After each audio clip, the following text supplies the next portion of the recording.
মুসলিমরাই বলছে যে ইসলামী হুকুমতের কোনো দরকার আছে, এগুলো আগে চলতো এখন চলে না। মুসলিমরাই, কালিমা পড়া মুসলিমরাই পর্দার বিরোধিতা করছে। তারাই দেখবেন যে সহশিক্ষাকে সম্বোধন দিচ্ছে, মুসলিমদের কথা বলছে। সুদ খাচ্ছে কারা? মুসলিমরা খাচ্ছে। এনজিওতে আপনি চাকরি করেন, সুদি এনজিওতে আপনি চাকরি করেন, আপনার বউ দেখা যায় যে ব্র্যাকের মতো ইয়াতে চাকরি করে, সুদি এনজিওতে চাকরি করে, সুদ খায়, সমিতি করে। আমরাই ব্যাংকে চাকরি করি, আমরা ব্যাংকের সুদের সাথে জড়িত। এটা মুসলিমরা করছে। ধর্মীয় দৃষ্টিভঙ্গি দিকে তাকান, আমাদের অবস্থা আজকে খারাপ। এই দৃষ্টিভঙ্গি দিয়ে বিশ্বকে দেখেন। আরেকটা দৃষ্টিভঙ্গি বলছি, সোশ্যাল দৃষ্টিভঙ্গি, সামাজিক। আমার মনে হয় না এটা নিয়ে বলার এই মুহূর্তে কোনো প্রয়োজন আছে। আপনারা প্রত্যেকেই জানেন যে সামাজিক অবস্থা আজকে কোন জায়গায় গিয়ে দাঁড়াইছে। মানে আমাদের মা, আমাদের বোন বাসায় নিরাপদ কিনা তাও জানি না। বলে আসলাম বাসা থেকে বের হওয়ার আগে, কোনোভাবেই দরজা যেন না খুলবা না, যেই আসুক। মানে আমাদের ভিতরে কি পরিমাণ একটা মানে কনসিয়াসনেস তৈরি হয়েছে দেখেন, ভীতি কাজ করছে ভিতরে, একটা ফেয়ার কাজ করছে, না জানি কখন কি হয়। দেখেন, এই সমস্যাগুলো শুধু যে অন্যের জীবনে থাকবে তা নয়, এই সমস্যাগুলো আমাদের জীবনেও আসবে।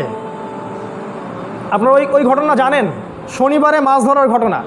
যারা অন্যায় করেছে আল্লাহ ওদেরকেও ধ্বংস করেছেন, যারা অন্যায়ের প্রতিবাদ করে নাই আল্লাহ পাক তাদেরকেও ধ্বংস করেছে।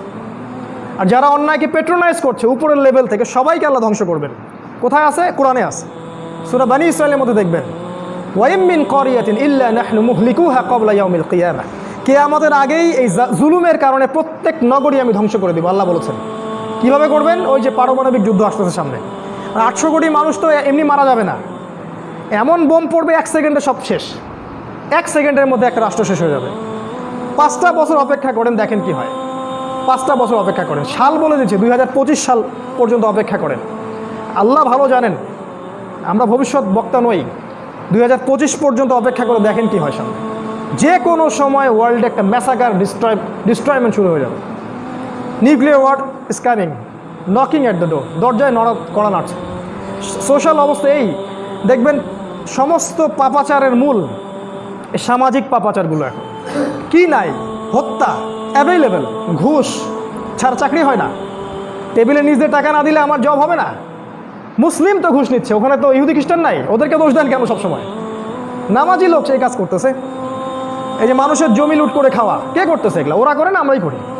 আপনি দেখেন, মাদক, মুসলিম যুবকদের কথা বলছি, আমার তো মনে হয় 80%ই মাদকের সাথে জড়িত।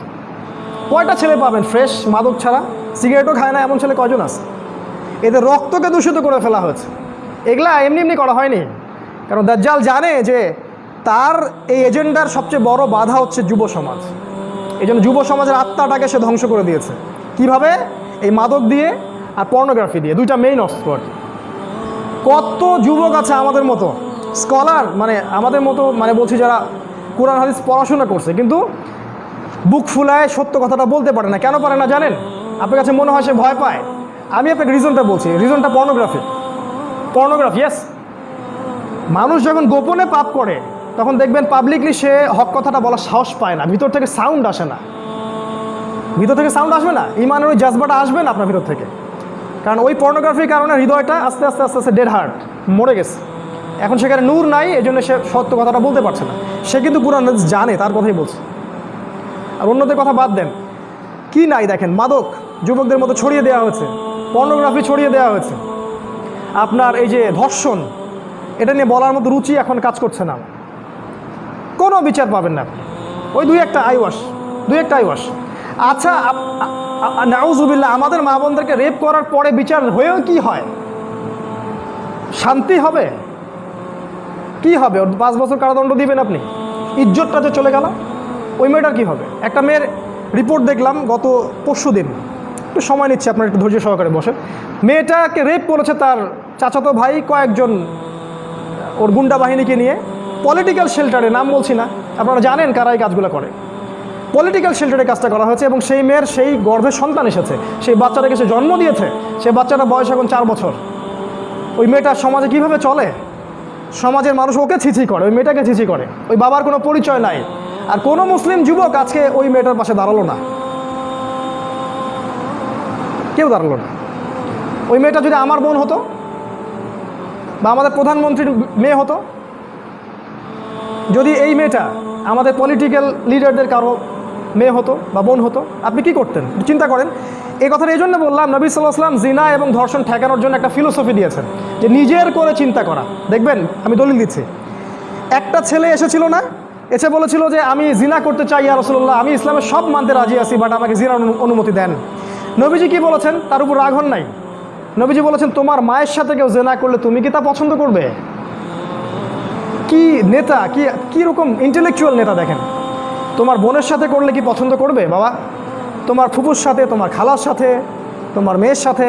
ছেলেটার ভিতরটা কিন্তু একদম মানে আবেগে সে আর আপ্লুত হয়ে থাকতে পারলো না, ঝরঝর করে কাঁদতে থাকলো, ইয়া রাসূলুল্লাহ আমি তো এটা কখনো পছন্দ করবো না।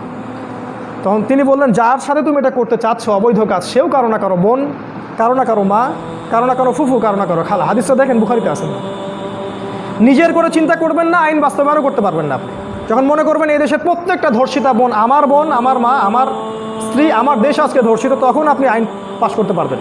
আর পাশ করলেই হয় না, এটার সঠিক বাস্তবায়ন থাকতে হয়। একটা কথা আছে না, স্বাধীনতা অর্জন হচ্ছে রক্ষা করা কঠিন। আইন পাশ করলেই সব হয় না, এটাকে বাস্তবায়ন করার মতো সেই ঈমান তাকওয়াবান জনসমষ্টি গড়ে তুলতে হবে।